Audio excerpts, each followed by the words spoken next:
100% தேர்தல் வாக்குறுதியை நிறைவேற்ற முடியாது என விசிக தலைவர் திருமாவளவன் தெரிவித்துள்ளார். சென்னை ஓட்டேரியில் உள்ள இரட்டைமலை சீனிவாசன் நினைவிடத்தில் விடுதலை சிறுத்தைகள் கட்சித் தலைவர் திருமாவளவன் மலர் வளையம் வைத்து மரியாதை செலுத்தினார்.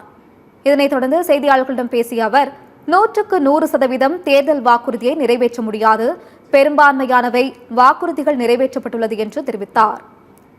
திமுக தலைமையிலான கூட்டணி கட்டுக்கோப்பான உறுதியான கூட்டணி என்றும் கூறினார். திமுகவுடன் இரட்டை இலக்கு தொகுதிகள் கேட்பது குறித்து தேர்தல் நேரத்தில் சொல்கிறேன் என்றும் தெரிவித்துள்ளார். திமுக தலைமையிலான கூட்டணியில் மார்க்சிஸ்ட் கம்யூனிஸ்ட் கட்சி இருக்கிறது, இந்திய கம்யூனிஸ்ட் கட்சி இருக்கிறது.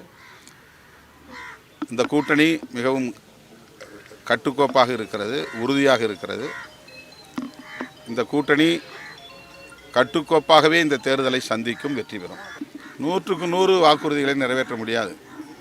யாராக இருந்தாலும் பெரும்பான்மையான வாக்குறுதிகள் நிறைவேற்றப்பட்டிருக்கின்றன. அது அனைவருக்கும் அறிந்த உண்மை.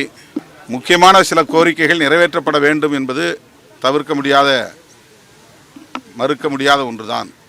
விடுதலை சிறுத்தைகளும் பழைய ஓய்வூதிய திட்ட கோரிக்கையை நிறைவேற்ற வேண்டும் என்று முதல்வருடைய கவனத்திற்கு அவ்வப்போது சுட்டி காட்டியிருக்கிறோம்.